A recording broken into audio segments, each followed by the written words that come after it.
to Men Talking Mindfulness with your hosts John McCaskill and Will Schneider. Here we focus on helping men and those with men in their lives solve some of life's complex challenges through understanding the practices of mindfulness and how they can help. Each episode is in an environment free of judgment and criticism, with a focus on authenticity and inner peace. Let's dig in.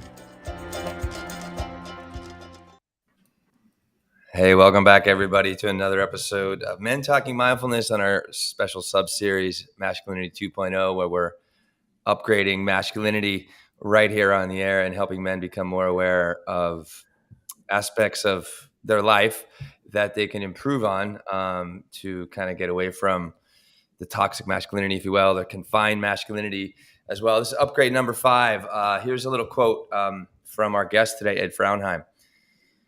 We need our full humanity as men to survive and heal from serious health scares. That is, we need to embrace the entirety of the male symbol. We need the arrow, the strength, the clarity of direction, the assertiveness. We need the circle, the connectivity to others, the vulnerability, the compassion. Cutting off any part of it deadens us as a man, can leave us dead prematurely. But being a whole man, an arrow and a circle man, frees us to feel fully alive.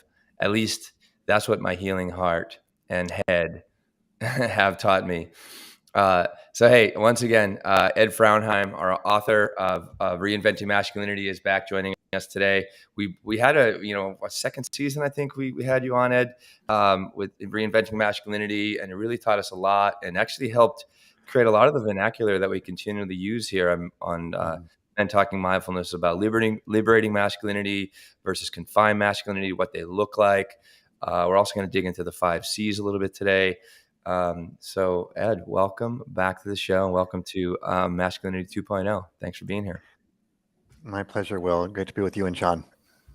Yeah, we're very excited as we are covering, or just quickly for our audience, the 3 of us were sitting here before we hit record, and I held up my empty glass of water. I'm like, oh man, I've got an empty glass of water. But the normal John, or the former John, the confined masculinity John, would have been like, I'm just going to leave that glass of water over there. I'm going to suck it up. I can make it through this show without drinking any water. But then I admitted to these fine gentlemen, and they're like, hey, we need water too. And we all broke off and we went and got our water, because guess what? We're human beings. We need it. But love it. Yeah, and Ed, we love everything about reinventing masculinity, and then this new article that you've written, the circle. What is it? Had it here. Arrow and circle men. What a heart attack and anxiety taught me about being a man. This article, as I was saying before we hit record, just really spoke to me, and I'm just going to jump right in and read a bit of it. And then I promise we're going to turn it over to you to actually talk. Besides, it's not just going to be me and Will reading your article. That's like, what a great day that is for me. All right. So yeah, again, I feel almost as though I could have written these, because this is a feeling that I have inside me.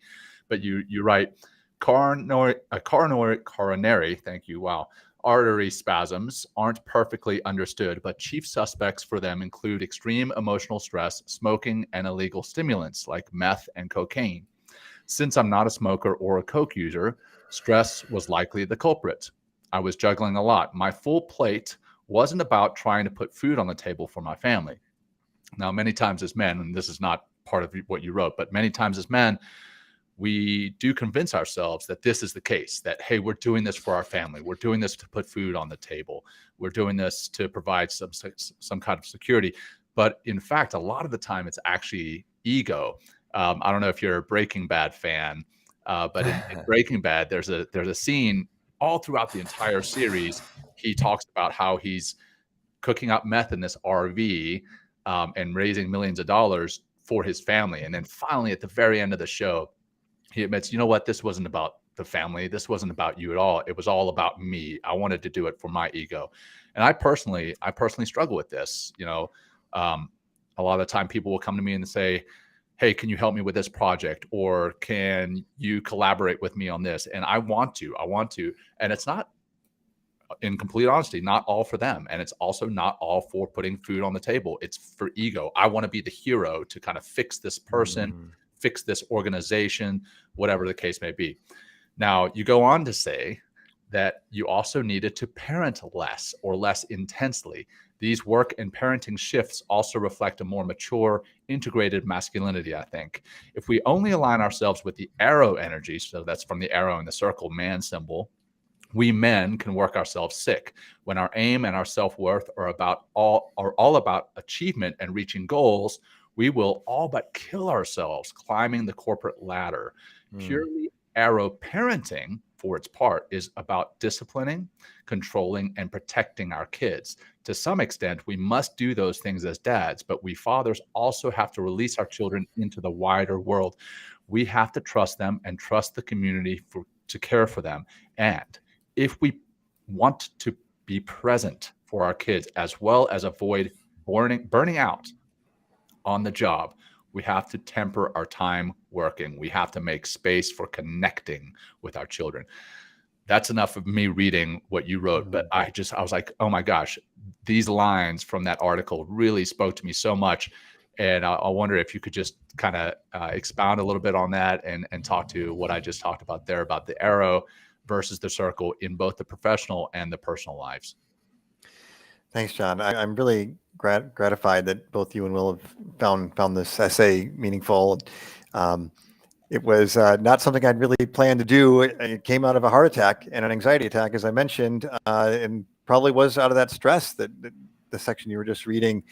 But I would say that we have allowed the divine feminine, the feminine qualities, those circle qualities, to get squeezed out of us as men because of confined masculinity. That is to say, these cramped views of how we're supposed to show up as men, the roles we can play, the ways we can relate. I believe that they really have taken out what's fundamental to our human nature, that are more these feminine or divine feminine qualities or energies, you might say, like the ones you just mentioned, John, the connectivity, the receptiveness, the pure presence, not going anywhere, just being with your kids, say, as opposed to feeling like you got to, progress, in that arrow sense.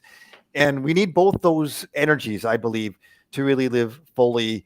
And that heart attack and anxiety attack really were reminders to me to practice what I preach and to really try to live that more integrated life. Yeah, that's also another piece that's really tough as men is we're very good about telling people how to live their lives and then living something completely else. Hey, you need to take a break. You need to rest. And then we go and grind until we have a heart attack or a panic attack, an anxiety attack.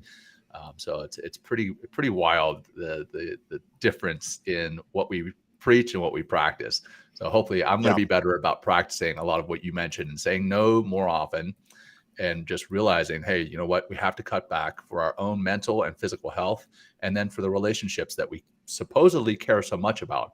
If we say that our families are priority, but in actuality, it's really about ego and work, we're not living what we preach.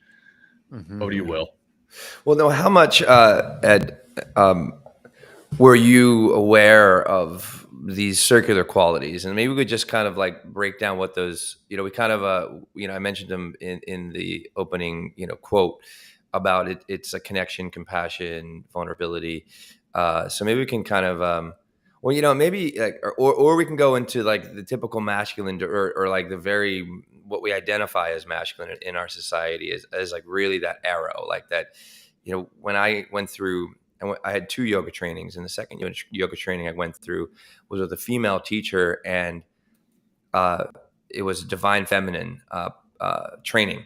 So I really wanted to get in touch. Like I grew up in a very hyper masculine family and household, and a lot of men and boys growing out around me as I grew up, and like all about tough and succeeding and crushing a competition and blowing stuff up and burning shit and and being tough. You know what I mean? Like I mean, it's just like hey, I gotta say, I mean, not saying it wasn't fun. I mean, I had a good childhood. I had a good mom that really helped me get into the circular aspect of things. But in this training, this second yoga training that I went to, it was never really clear to me that the way energetically kind of the feminine and masculine side, or men and women, right? But also the feminine and masculine that exist in all of us, right? Whether you're a man, whether you're a woman, or however you identify. I mean, this energy is part of us. I mean, they talk about it even in the yoga tradition. They talk about how the chakras, they kind of wind around each other, right? And it's the Ida and the Pingala, right? And the Ida is the masculine, like the Pingala is the feminine energy, and they intertwine throughout all of us.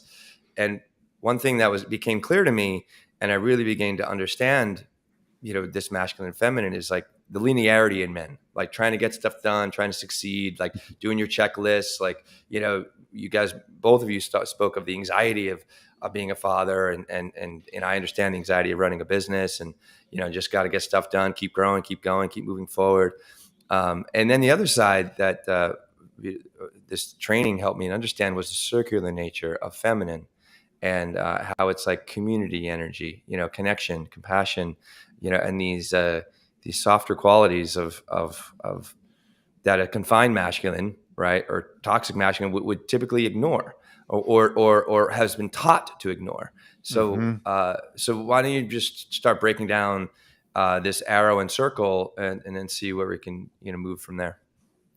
Sure. I love the way you expanded on some of those divine feminine energies, Will, and then from yoga. And I've got a lot of my perspective from yoga classes as well. I had never heard of those particular terms, but I gather that even like the sides of the body are sometimes conceived of as one is the Shiva side. Left is left is the heart side, is the feminine side, right? Yeah. And this is like also the heart. This is how we connect to the world. This is our this is another.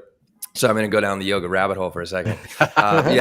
So this is the left side, and even the left foot is considered our feminine root. So that's the way we kind of step in the world, right? It's the heart energy in the left side, and this is the way that we connect. This is the way that we connect to the world, and it's usually, again, it's all kind of from that heartful space. If we have that capacity to be heartful, and then the right side is the masculine side, and even the right foot is the masculine root, the way we kind of step into the world.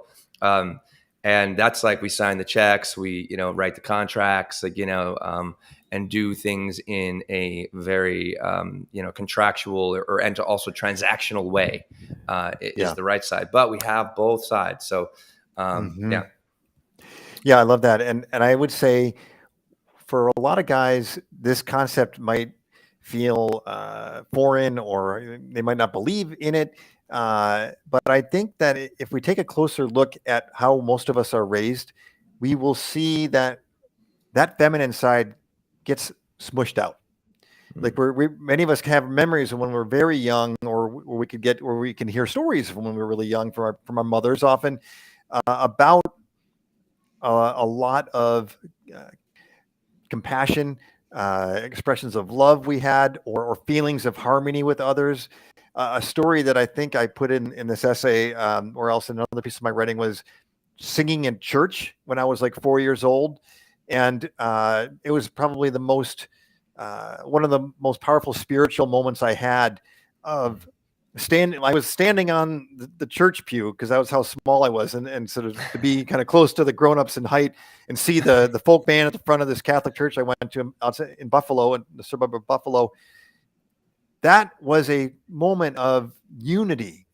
It was a moment of harmony. It was a moment of connection. It wasn't about the arrow energy, but I had arrow energy as a kid too. I lived running around and got into sports. But we often have those qualities as boys that are kind of stripped away.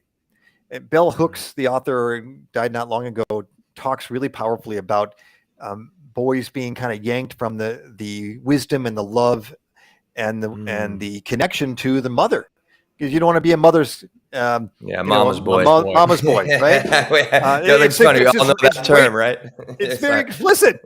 Boys don't cry. We're not supposed to be emotionally expressive, which is about that sort of receiving and feeling our emotions, the intuition.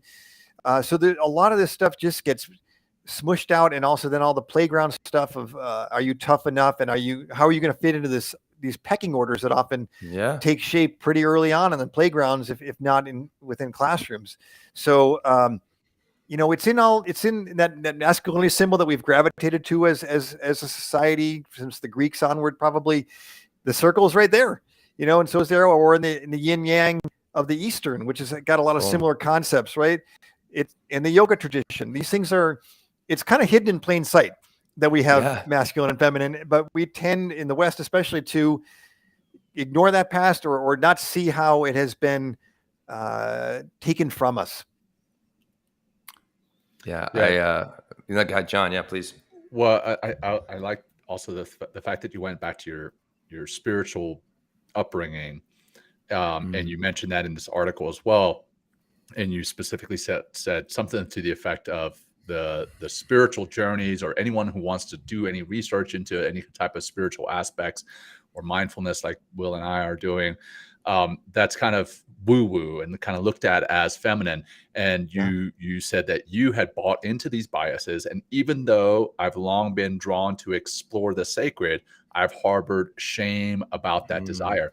And I will tell you, there's times, even though this is the space that I work in, and I try very hard to kind of temper the hyper masculine side of things, when people ask me what I do and I tell them that I teach mindfulness, there's 100% honesty. There's a little bit of shame, like, oh man, I teach such a woo-woo thing. I know it's the ego and the masculinity coming in, right. like, and then there's instantly like this desire to be like, but I'm also a consultant, and I also teach, and I'm also a former, special forces guy. Right, exactly. Well, how is that received, John, when you say that to other people? Or to other men, maybe. Do you feel? You know what I'm saying? Well, it's funny because I've talked about this before. Is there's this feeling that as soon as I say that, people are going to kind of feel sorry for me, or like their eyes are going to glaze over and be like, oh, this guy's such a weirdo. But it's never that way. It's normally like, oh, really? Tell me more about that. And it's really interesting. But there's just this, it must be that masculine side that is coming into play. Like, I need to be doing something that is making more money, providing more. I need more, like that kind of ego, or being like construction worker, like, I'm fucking like building the world, and which, there's nothing wrong with not at all either. But there's just that masculine side of me wants to tell them that I do something else besides teach something. I try to separate mindfulness from religion, but I will say that there is a spirituality to it. And when I say that, there's that kind of, like you said, you bought into it and almost felt a shameful feeling about it. Could you unpack that a little bit, Ed? Yeah, and I was interested to find, as I was writing that piece, that men are less spiritually curious than women. In the same way that I think you were describing, John. And I think that's why we have this fear that we're going to sound woo-woo or kind of weird, because we're not a more traditional man in that regard, that we're material, we're physical or concrete. This is getting into the intuitive, the soulful stuff that I think is often more that feminine area, that energy. So I think it's not surprising that both of us have bought into that message that we're supposed to be disinterested in matters of the spirit. Mm-hmm. When you think about the major male figures in religions, they don't show up as traditionally male either. Like Jesus was not, warrior guy. In the sense, he was a warrior for peace, say, or he persistent and willing to sacrifice, but he was not. He's like, turn the other cheek. He was a peace guy. You think about Buddha's role was the image of Buddha is also similarly like, I'm going to just accept what's going on, and I'm not going to be aggressive. I think there's you can think about some of our current spiritual leaders like the Dalai Lama and their focus on peace, even if it's super determined. Many of these spirit-based traditions have they have males that are embodying both energies, I would say. Yeah. And another thing to add to that mix that's helped me to get past that message that of the woo-woo was bad is to see the power of the feminine. The feminine isn't just receptive, or if it is receptive, part of that receptivity leads to power. And we think of like Kali in the Hindu tradition, who's like out there eating demons. They're like rampaging to save the good. Or you think about the courage of the women of the Christian Bible, like Mary, the Mother of God, Mary Magdalene. All the disciples are hiding. The male disciples. It's the women that are courageous enough to stick with Jesus. So there's a lot of ways of seeing power within the divine feminine that I think we also miss out on if we reject it. Absolutely. Well, power in the sense of like, speaking of like Kali, it's like, it's almost like, I know that's a horn. It's New York. What am I going to do? But I mean, it's like, focus everybody. Raw, uncut, unapologetic. Yeah, exactly. But it makes me a little rageful. Anyway, but even like Kali, like, it's like, yeah, feminine entity, but would be expressing like masculine qualities in that regard. You know what I mean? In that way, so it definitely goes both ways. I mean, it absolutely, it does. I just wanted to kind of put that out there. And I'm really distracted by this horn, guys. I'm sorry. Well, I'll jump into, but yeah, please do.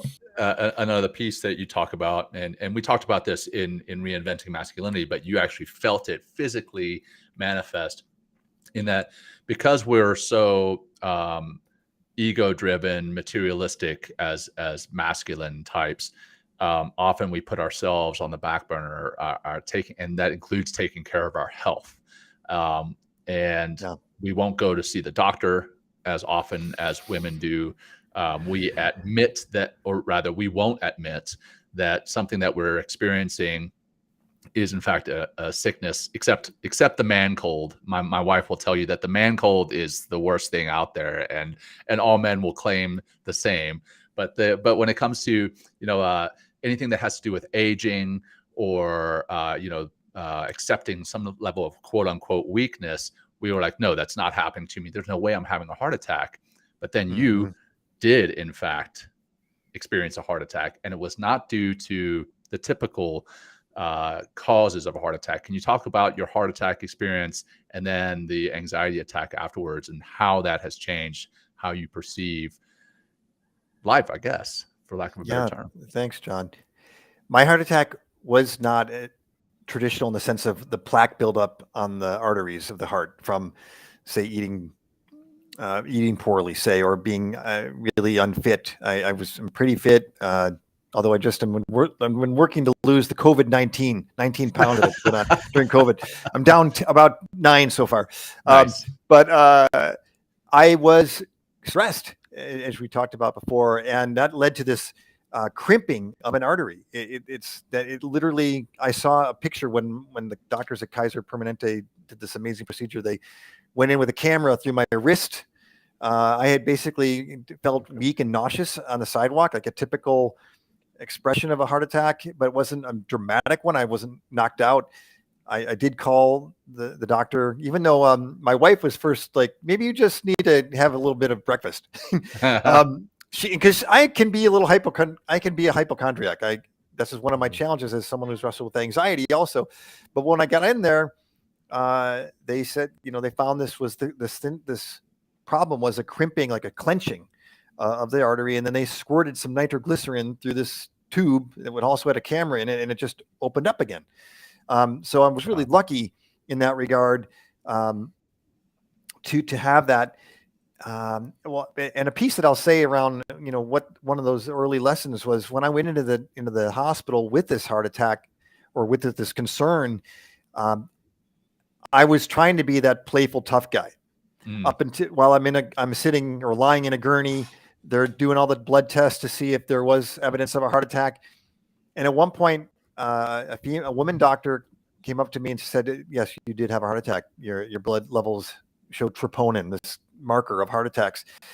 And she put her hand on my lower thigh, lower leg, and said, "I know this is a lot to take in, but you're in the right place, so we're going to take care of you." And that was the moment where I let that hypermasculine shield drop. And I just started crying. I was like, this is scary stuff for me and for everyone around me. Again, it's sort of like practicing what we preach. I know that I'm, as someone who's written a book about this topic, the importance of vulnerability, of being open and not trying to have that armor up all the time. But I still had it up, and that is what it's. I don't know if I could have kept it up anymore, because it was just such a kind, loving gesture on the part of that doctor. She didn't have to give me a small physical touch at that point, or even say those words. She could have just said, here's the next procedure. Instead, it was like this compassionate gesture. I understand you might be, hurting and scared, and I'm going to try to relieve that. Well, I think it's interesting how so naturally the shield went up, right? With that. So it's just like the program kicked in. It's like, everything's fine. I'll be in and out in 5 minutes. And you know what I mean? It's not that big of a deal. And, and I mean, is that coming from, just to kind of go down, I guess, that kind of masculine shield for a moment, just to, for people to identify with it, or just to understand it. Like, what, if you remember what was going through your head, was it like, about your family and your wife and or that kind of thing? I think, Will, it was this movie that plays in the back of a lot of our heads, that we're supposed to be that hyper masculine guy that is all the arrow and protecting ourselves and protecting others. And I think it was probably like, it was a shield from fear. I wasn't letting myself feel the fear I really was feeling, or not letting myself express it. And then that came down and I felt the fear, or at least, or I became more conscious of what was, I think, happening in me on some level. Well, also maybe protecting yourself from the circle, or not wanting to go there. Right. And then here it is. I mean, you said it was a female doctor, and she is expressing, that circular energy of compassion and literally making connection with you. And it's just like her energy literally touching your, energy as like, the arrow masculine, if you will.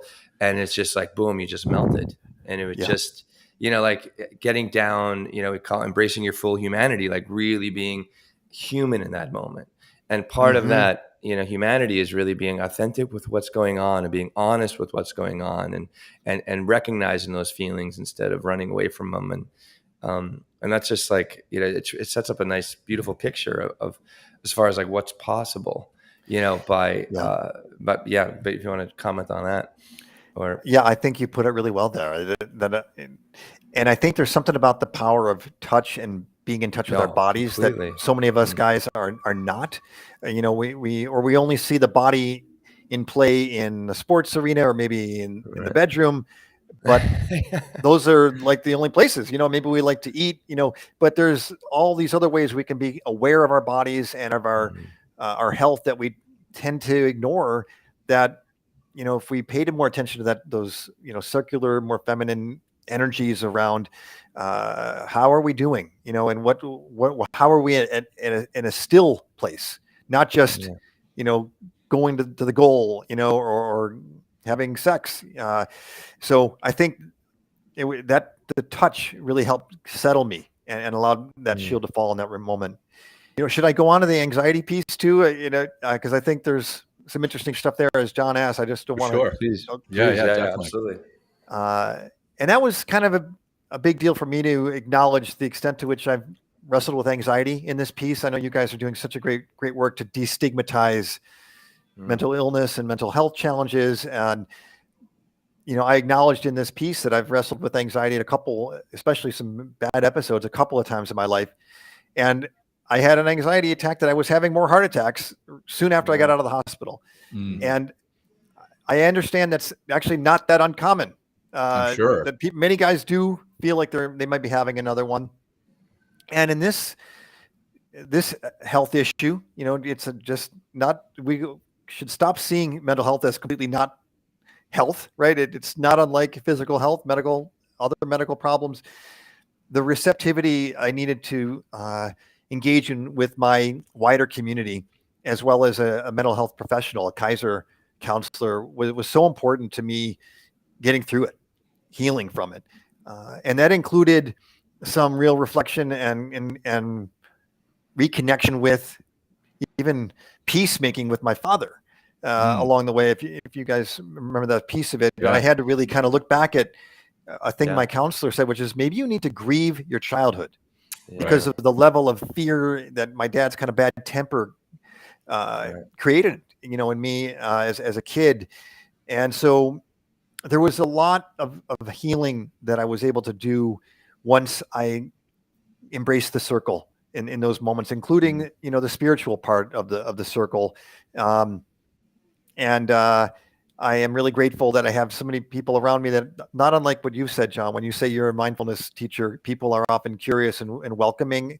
I had that in spades as well. And I think we men in general underestimate how us reaching out and being vulnerable can lead to wonderful deepening of our relationships. For sure. And talk, I want to go back to that grieving your childhood piece. That was also a piece that kind of floored me. And you went from there into talking about broken masculinity. The term you used the term broken masculinity, and you specifically said how heart trauma can lead to head trauma. Can you explain what that means there? Yeah. I was surprised to see that people had studied this topic of guys having heart attacks, and many times they have heart attacks and then they are in denial of mental health challenges that come in the wake. And that these researchers, they coined the term broken masculinity, which I was jealous of. It's a great term. It's a good term. But they found that men stop feeling that sense of their power as fathers, as professionals, as spouses, because some deep central part of their strength, their invincibility had been cracked, if you will. Right. And so those guys, not only do they suffer mental health challenges, depression and anxiety after a heart attack, but they won't get help. So the heart trauma leads to head trauma that often is not treated, which then makes it worse. Yeah, it's terrible. And then you go on even further, talk about how we don't connect, and because we're not connecting with our community, that actually leads to shortened lives and impoverished. I think you used the term impoverished lives, where we're basically just living as a shell of a human. We're not really living a life. And how important connecting is, and that goes back to the circle piece of the male symbol. Can we talk about how important connecting is? Sure. Yeah, I'm glad you raised that up, because that is such a now known factor for happiness and long health is your friendships. Basically, you guys maybe know of this Harvard longevity study. The main factor for whether you're going to live long and be happy is not even fitness levels or diet, it's your friendships. And so many guys, we have this loneliness epidemic among men. And I know you guys have probably talked about this in other shows. Guys have got to, if we want to be healthier, we've got to build up that relationship muscle, if you will, to embrace connection, because and it's harder in the current era. The pandemic made it harder to go out to maybe do some of the stuff you did with your guys. We don't have the bowling leagues like we used to, and work is not as stable. So that's not surprising that in some ways we've seen male friendships decline over time and male loneliness and suicide increase. So yes, we need to connect more and to embrace it as part of who we are as human beings, as men, where it's not gay to build friendships. Not that there's anything wrong with being gay, but I think that's what prevents a lot of guys from absolutely friendships. I remember Will, you and I had this discussion. You had made a friend in New York City, a male friend, and you guys went to the beach. I remember, and you're like, I don't think I've ever done that. Gone to the beach with a male friend that I just met because of like, and not that we feel that there's anything wrong with being gay or not, but that it's just that feeling of being perceived as someone who's leaning in on a relationship, which is anti-masculine. I'm masculine. I don't need any friends. And you use the term of basically being an island in and of yourself. How important it is to be connected, because being an island, we can't make it through this life alone. No. And we don't do it healthy. Yeah. I'm sorry, John. We don't do it healthy. We don't do it healthy at all. And most of our friends, quote unquote, are really colleagues. That they're not, really good Right. friends. And then social media has made it easier to connect, but actually what you're doing is disconnecting. So Yeah. it's kind of a catch-22 double-edged sword there, Yeah. with connecting. Sorry, Will, I know now I'm rambling. No, Back you're over not to at you. all, John. I mean, I just actually had, and I got to say, it's a lot of fucking fun to hang with the guys. It really it really is. Like I actually had an opportunity last Friday. Two friends that because of the pandemic and and our lives, like we the last time we hung out together, and not just as men, but we had other people that was in New Year's. We went from 2020 to 2021, up on my friend's farm and stuff. It was really, really cool, a lot of fun. But it was the last time that the three of us were able to hang out together. And I just was able to do that last Friday. Like, yeah, right. It was a blast to just have some guy time.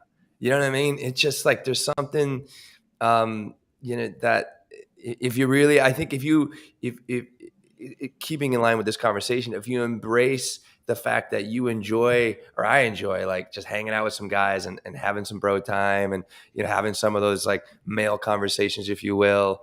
And just it felt so good, to just be around, just that, just got man energy, if you will, or something your like that. Yeah. body and your mind probably benefited from it. Oh, Quite tremendously. Like, literally. yeah. I mean, we, granted, like, and, we were, drinking and smoking weed and stuff like that, and Okay, so having all maybe sorts not of enough. fun. No, but it just like, we just opened up and had fun. And, we were even doing like, what might be considered like softer things or gay things. We're like doing yoga, and like helping each other, like kind of like I was a yoga teacher. My other friend was, and my other friend was that was there was like, he started running this very successful company. So we just had a lot of fun. And then some, and then we had some women come over a little bit later, and it changed the dynamic, but we still, that vibe was just kept going. And that connection piece, it's like, they've shown in studies, if you do not connect with a child, within the first, I don't know, it's like 2-3 weeks of them being born, they'll die. Like that child dies. I mean, if they're not held, if they're not coddled, like, if they're not loved, and we need that. And, I think actually, John, and anyone who's listening, we definitely need to have an episode on, we've been trying or talking about the importance of connection all the time throughout the show. But I think it's important to have a episode on loneliness, and because it's a massive increase, that is driving also this mental health crisis that we're seeing, is that loneliness. Could we go a little bit deep? So we talked about connection. What about the the vulnerability piece of the circle of our humanity and our masculinity? And I think it's vulnerability, or being vulnerable, right? If you look, I mean, and maybe this is kind of where we go off track, right? Is I just was looking up really quick. Let's just look at the definition of vulnerability. Sure. And it says, as I wrote here, what men might think. This is like kind of like confined masculine idea, but this is literally how it's defined by in dictionaries: the quality or state of being exposed to the possibility of being attacked or harmed, either physically or emotionally, right? So that's like, so you read that, it's like, oh my God, got to get my defenses up. Here comes a shield. You know what I mean? Like no vulnerability, no vulnerability. But it also means, as far as like, which leads to a more fulfilling life and greater relationships, is a willingness to show emotion or to allow one's weakness to be seen or known, willingness to risk being emotionally hurt. So why do we talk about, and vulnerability comes out a lot. I mean, what I like about, as we continually develop this show, John, like we have more and more men reaching out to us like, I want to talk about vulnerability. I want to talk about vulnerability. So let's just talk about vulnerability again. And maybe also tying it, Ed, to the need for vulnerability as you're going through, this health crisis that you had with this heart attack, and how you let people in and how people are taking care of you. And so let's talk about vulnerability again. Thanks, Will. I gotta be vulnerable again. Yes. Suck it up. Okay. No, I be vulnerable. I love that you brought the different definition from the dictionary in, because most men these days are not at risk of getting killed, right? In America, I mean, maybe, well, that's a good point. I mean, some men are for sure, especially like in some, Such a small percentage, right? Like yeah, it's a small so percentage, small. but in like inner cities, you have a much higher chance. But I think what I'm struck by, though, is that even if you have that physical question of vulnerability, like there's so much about the traditional masculinity that honors that. Like you're taking, you're being brave to be vulnerable, right? And Brene Brown talks a lot about this. So even just being exposing yourself, opening your arms as opposed to having that closed arms crossed over your chest posture suggests I'm bring it. I'm ready to engage with you. Let me hear your ideas or whatever you're going to bring. I'm comfortable enough in my own skin and how I'm standing that I can respond to you and not have to put up this, be in this crouch of combat. So I think there's something that there can be a conventionally manly approach to experimenting with vulnerability. And then on the emotional side, the side of exposing ourselves to what could be ridicule, say, or being looked down on in some fashion, it is needed, and it doesn't necessarily have to mean you have to expose all of your skeletons in your closet, all your worst sides. There's some great work out of Stanford Business School that suggests just expose 15% more than you otherwise would. David Bradford and I'm forgetting his co-author's name, but they have a book called Connect, and that's their strategy. Like, you don't have to feel like you've overdone it if you just put out 15% more, and then you can see if there's a reciprocation to build that deeper relationship.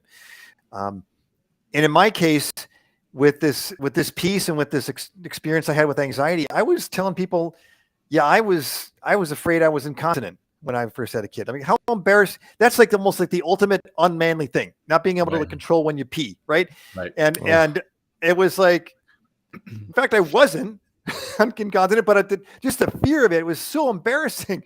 But the more I talked to people about that and what I was experiencing with a heart attack, so many people told me, yeah, I've had anxiety problems too, or I've had some kind of mental health challenge.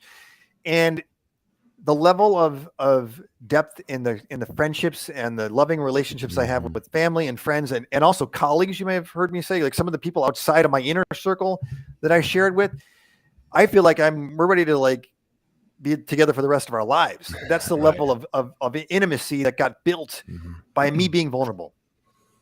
Yeah. But you have to be mindful about it too, because you just mentioned the doctor who put her arm on your leg and told you, hey, that things are going to be okay. We're going to get you better. And in that moment, you kind of took the shield down. Now you're vulnerable again. But then you further talk about how when you're in the hospital and you're getting the get well soon cards and you're there in your your gown that's open in the back and you're like, yeah, then the He-Man, like the He-Man ultra masculine side comes back in you and like, oh no, I'm going to be masculine, I'm going to be okay. And then I think that's where the mindfulness comes into play, is that you have to be mindful that that's what you're doing again. And then, okay, I can drop this shield. I can drop the shield and I'm okay. And that's, I think, the tie-in between the two. But can you talk about how you notice that? And it's basically like a switch that we have to be aware gets tripped without our paying attention. And if not, if we're not paying attention, then that can really lead to detrimental relationships, detrimental health, and a lack of fulfillment. So true, John. I think of the word practice being valuable in this regard, because mindfulness for me, and I'm curious about for you guys, it's not one and done. For me, it's every day. It's a muscle. It's every right? day. Okay, you have to keep working. You have to deal with those sirens every day, right? Well, and practice. Thank you. Yeah. Fuck. I'm kidding. But so why'd you have to bring that shit up? I'm kidding. Sorry. Right. So yeah, I am far from perfect at it, but I'm incrementally getting better. So I was able to notice, okay, it's creeping back in, that I feeling like a loser and weak, that I'm being cared for by all these people with their cards, as you put it, Right. John, and they're sending me all these great wishes of well-being, and I just had to, pry the circle open, you might say, to let I that like love that. in, really. And I would say, just even this last weekend, I spent a lovely weekend at an author's retreat of the folks that write books for the same publisher as Reinventing Masculinity, Barrett Kohler Publishers. And I walked a labyrinth. You guys have probably heard, know about labyrinths, and that idea of being, it's a meditative practice to go through this journey in a physical space.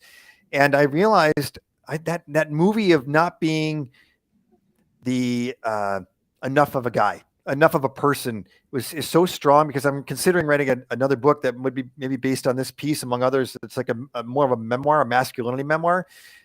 And in that labyrinth, I was like feeling the power of ancestors before me saying, "You got this." Like, you why not you? Don't doubt yourself so much.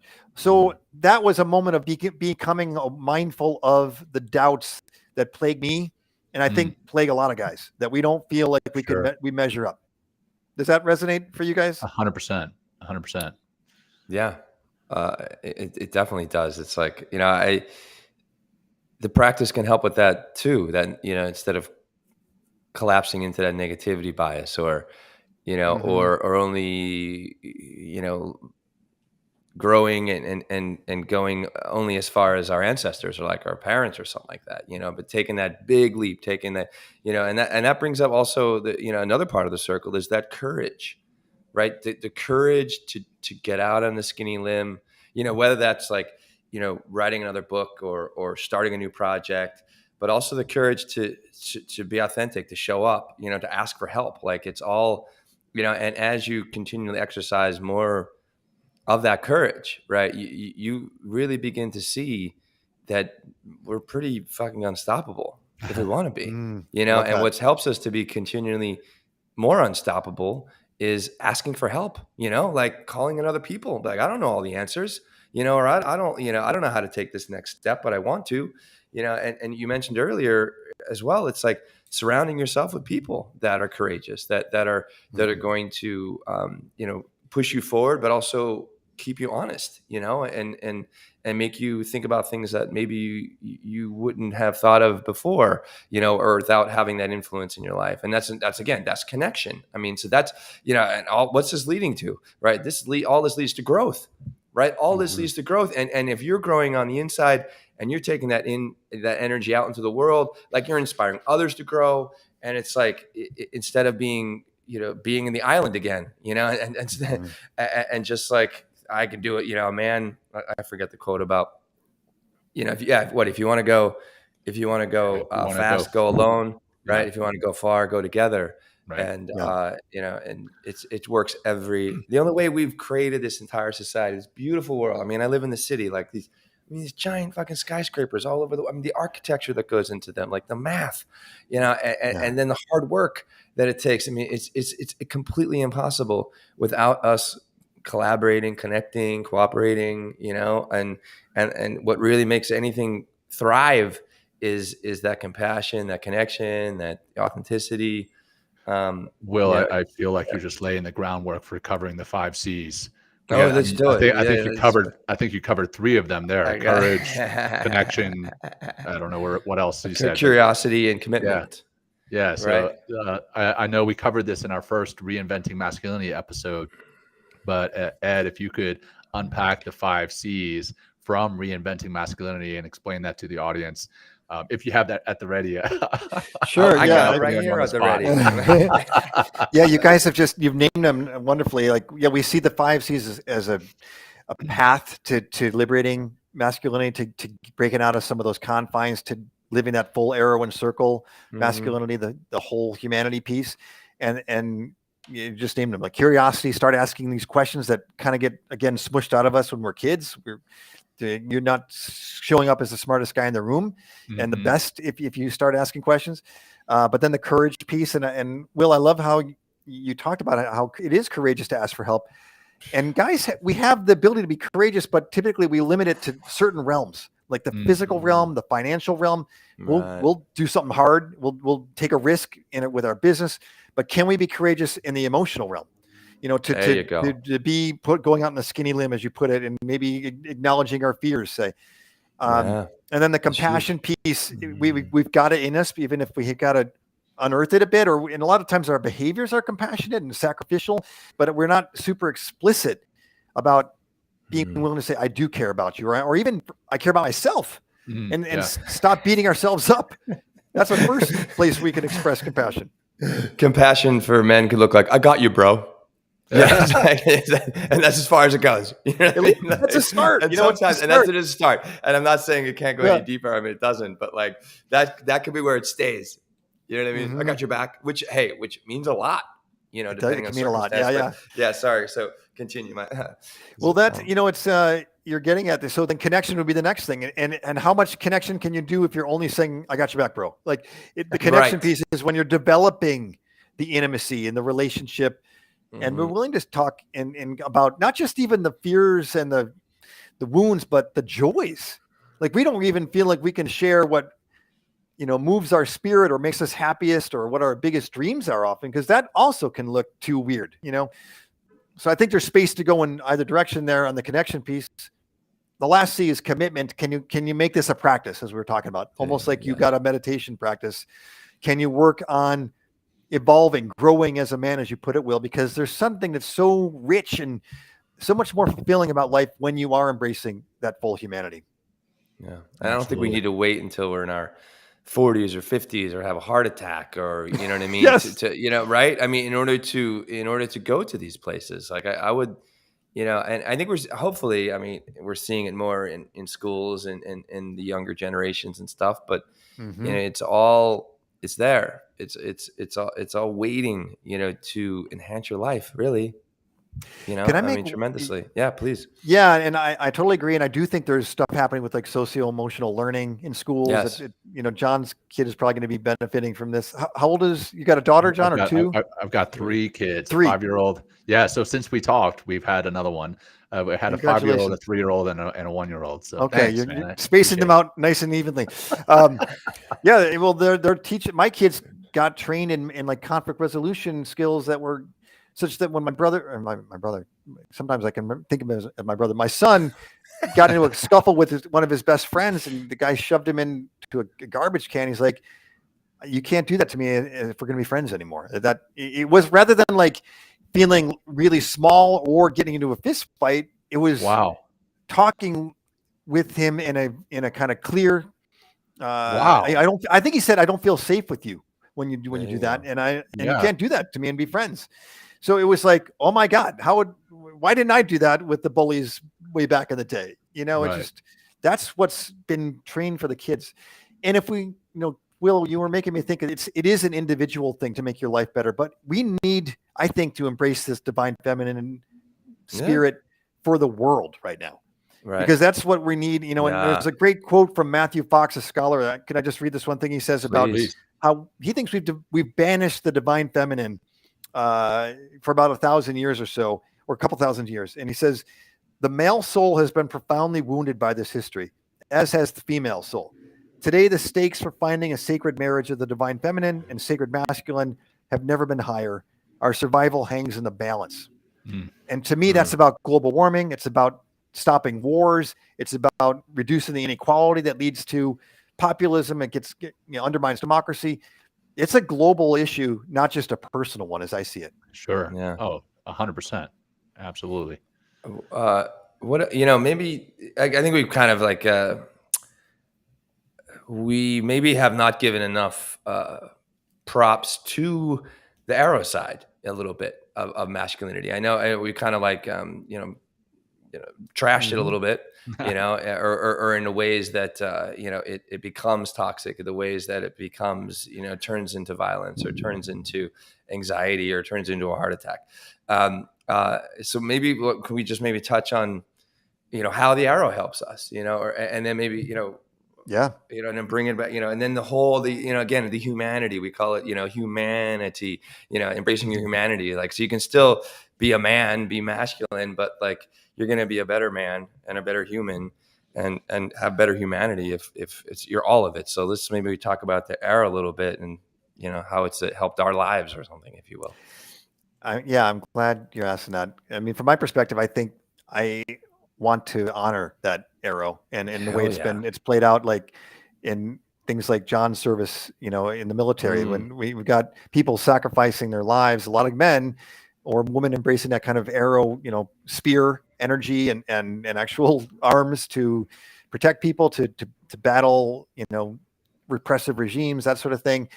I also think in the more day-to-day life, like being purposeful, like having a plan, like having a goal that you're going after, and accomplishing things for your family, for yourself, for the good of the wider world. Entrepreneurs have a lot of that kind of arrow energy. These things are all, I think, honorable and noble. I think in my own case, I'm just thinking about losing weight. Like I'm being very mindful in a kind of, I think, arrow way, but like I'm going to exercise more. I'm going to like be eating less. And it's like very focused, that's the arrow energy to like, I want to get a little fitter and get past COVID-19 here. So I think it's super important. That's why I love that quote from Matthew Fox. It's the marriage of the divine feminine and the sacred masculine. That is what we need. So I don't know if that helps address the question you're asking, Will, but that's how I see them. Well, it's being strategic, I think, is part. You know what I mean? Yes. Like, setting up the dominoes and then knocking them down, working towards goals, I think, is very important. And I mean, I think it's I think of the arrow as leading. Being a leader, not a boss. That's a little bit. Yeah. That's kind of the arrow gets a little bold and a little too sharp sometimes, and a little too aggressive, like thrusting or something. But being a good leader, I mean, you have a direction to go in, and how do you lead? And we've had boss versus leader, 2 episodes on boss versus leader, and talk about what it makes an effective leader, and a lot of it is, it's a marriage and a balance between the circular and the arrow. And here's an ambulance guy. Okay, hey, you go. I'll we take love over. You. So we love you. That's it, right? So, sorry. Well, I mean, it That's comes what I have back to to what say. you were talking about earlier, Will and Ed. We have both sides, literally on both sides of our body. I mean, if we were to just cut one half of our body off, I mean, what does that do for us? We have both. We have that masculine and feminine energy, and they are in all of us. So why not tap into them? Because there are benefits from both sides.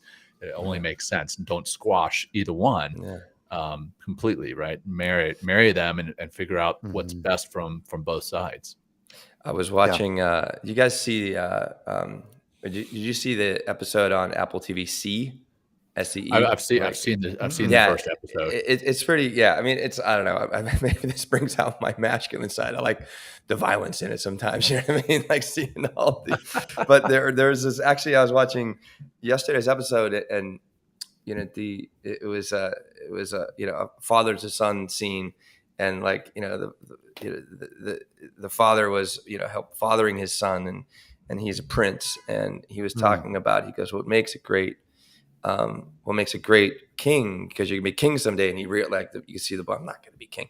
He goes, is being compassionate. Oh wow. Right. And which is great, right? But also the next sentence, he goes, I don't have as much compassion, and I think that's what makes me a warrior, or something like that. So it's like, it was interesting to hear him having this very touching conversation, talking about compassion, talking about like, I think to be a warrior, right, you need, there's got to be, maybe you can talk to this, John, a little bit. There's got to be some of like, no, like it's not humans. They're like enemies or something like that. So no, it is tough to be fully compassionate towards your fellow human being on the battlefield. At some point, you have to almost objectify the enemy and not you can't personify them. You have to almost, and that's a horrible way of living.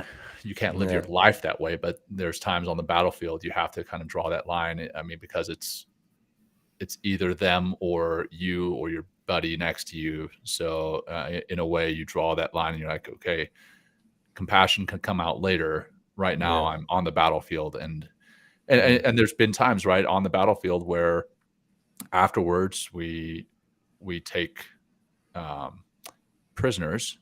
We don't call them prisoners anymore. I forget what we call them. But anyhow, we take them, and at that point, you're like, oh wow, this person that I was just shooting at is in fact another human being. Wow. And that human being, as we're taking them away from their village, their sons and daughters are crying right over here about our taking them away. And it really, and at that point, it really drives home the point that these people are in fact just that. They are people with their own lives, their own aspirations, their own dreams, their own families. And that's a tough one to be. It's tough to be a warrior and be compassionate at the same time. I think. Well, that's a very extreme circumstance. But then what happened? But I feel a lot of men, to go back into like the hyper masculine toxic side. It's like the whole world looks like a battlefield. So everything is transactional. I think that's. I'm glad you said that, because I have hope that if we were to do that, elevating or resuscitating the divine feminine, we're going to be able to move to a place of peace, world peace. You guys call me a John Lennon idealist over here, but I can imagine it. I mean, there's the word imagine. Right. His song title. if we did awaken that in folks, and I think there's something about having that circle of connectivity extend to the entire world, not just your tribe or your country, but it's a sense of we are human beings. We're all humanity, that we could get to that place. And a lot of it is going to be letting go of some of the ego and reducing, crazy levels of inequality. And there's a lot of work to be done in that direction. But I think that this, I'm so glad you guys elevated this topic of the divine feminine, or the feminine energies, the circle energies, because it strikes me as critical to healing men and healing the world toward a place of peace where we won't have to have John and others out there fighting. We'll be compassionate warriors. It's just be the pure. We're going to defend compassion and we're going to express it, but we're not going to be killing each other anymore. I like that. Yeah, it reminds me of astronauts, right? When they first go up into space and they look back at the globe and they get what's called the overview effect. They don't see the borders that we've drawn. They don't see the conflicts. They don't see the wars. They see the globe, and they know that on this single globe, we are all on this together, and we have to do that life thing together, not fighting one another. We all just need the overview effect. If we could somehow all just get everybody to space. Yes. Well, that's what's happening, right? Blue Horizon and Virgin Galactic, right? I think they're bouncing people up to space, and I think this might be a great place to you're like, okay, we're talking about space. Let's not at all. No, I mean, hey, we can keep talking, but I think we hit on a bunch of great things here. And Ed, if you want to just close with some words, or please promote anything that's coming up, because I love what you're doing, Ed, in the world, and thank you. I mean, I can't thank you enough for this book. And how it's like literally the way that I see the world. I know I'm probably speak for John as well. It's changed. Right. It's changed, and the conversations we have, and the awareness that's created, and in this article as well. I mean, that you wrote, that we'll put in the show notes. I really highly recommend anybody out there definitely pick up Reinventing Masculinity. Definitely read the. It's funny. The article is written on the Good Man's Project, right? And I think their subtitle is The Conversations We're Not Having. Because that's where we're going. So Ed, take us away, please. Thanks, Will. And I again want to appreciate you guys for what you're doing, and this mindfulness piece. That is a path forward too. You get them to space, or get them to sit in space. We're gonna fucking meditate in space. That's what we're doing. Right? That's a double whammy. That'll really accelerate our progress, right? I guess just to sum things up from my perspective is. To be a whole human being, you have to acknowledge and revere and celebrate the masculine and the feminine that we all have in us. And there is such a benefit to it. You can have such a fuller life if we do that as men. Awesome. Thank you so much, Ed. Thanks again for being here with us today, and for the books you've written, for the articles you've written. We'll put all that in the show notes. We look forward to your next book coming out. Sounds like it's going to be a very vulnerable and open book, really expressing your true strength and your humanity. And I love that you're doing that. So thank you for the work that you're doing. And for our audience, if you've liked this episode, check out Ed. We'll put his how to get a hold of him in the show notes and everything else. And thanks for tuning in. If this episode has resonated with you, please share it with a friend, a family member, a male buddy who maybe needs to hear this, or a masculine type buddy. Share it with them because it is important that we get this work out there. We're not out there for our egos, at least not all the time. But there's a balance there too, right? We're wanting to share this work with you and your friends and your family and everyone to make this world a better place. So thanks for tuning in, and until next time, peace. Peace, everybody. Thank you, Ed. Joining us today. We hope you walk away with some new tools and insights to guide you on your life journey. New episodes are being published every week, so please join us again for some meaningful discussion. For more information, please check out mentalkingmindfulness.com.